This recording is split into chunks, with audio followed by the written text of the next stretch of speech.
Congress is about to reinsert itself into the conversation for the first time in a month.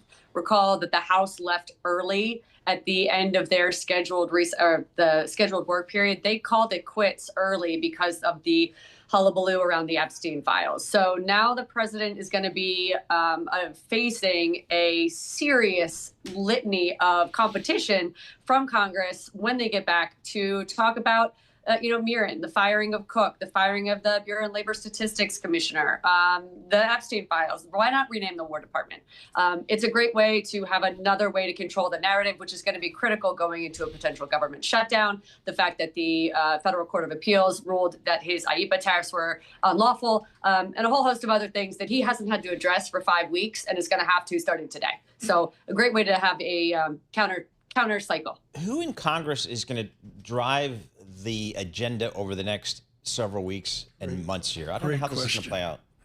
Well, really, we're going to see the government shutdown probably start to drive the narrative pretty quickly because it is the most pressing issue for them this month. We're going to do the National Defense Authorization Act in the Senate this week. We'll get the Mirren confirmation hearing in the Senate Banking Committee on Thursday. The House is going to take up their NDAA next week. Those let's just avert a government shutdown narratives are really going to drive because that's the most urgent pressing issue. There will be press conferences with Republican Congressman Massey over Epstein. They'll try to get that bill to the floor. The senators are going to talk about, whether or not they can cobble together an appropriations bill and pocket rescissions. The driving narrative is really going to be the legislative agenda. I love using the calendar just for that purpose. It's all about a shutdown.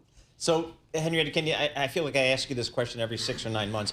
What is the calendar look like as it relates to a shutdown? What is the timing and the milestones we have to pay attention to?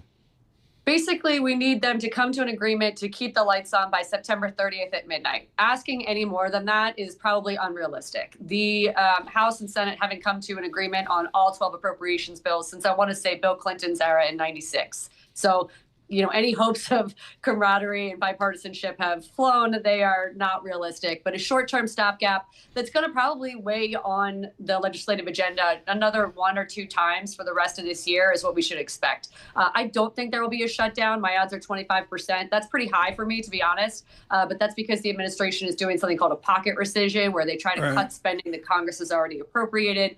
But the shutdown would start at 12:01 on October 1st. Henry, too short a visit. Let me squeeze this in. I got like 8 ways to go here, folks. We literally could do 2 hours with Henrietta this morning.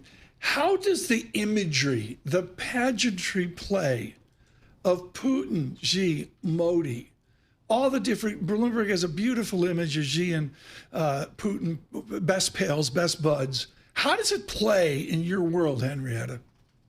In my world, which is very much tariff world, it shows you the negative consequences of tariffs. You penalize our global allies, NATO allies.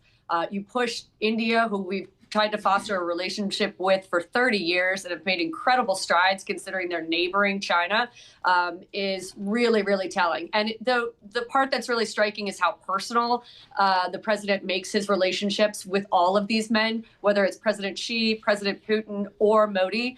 The president has gone out of his way to explain that he can fix the Ukraine-Russia war on day one. Gaza on day one. He has an incredible relationship with President Xi, an incredible relationship with Modi, and yet we see precisely the opposite, this relationship actually not being valid and driving those men together because of the tariffs. It's a obvious consequence, but nonetheless unintended from the administration.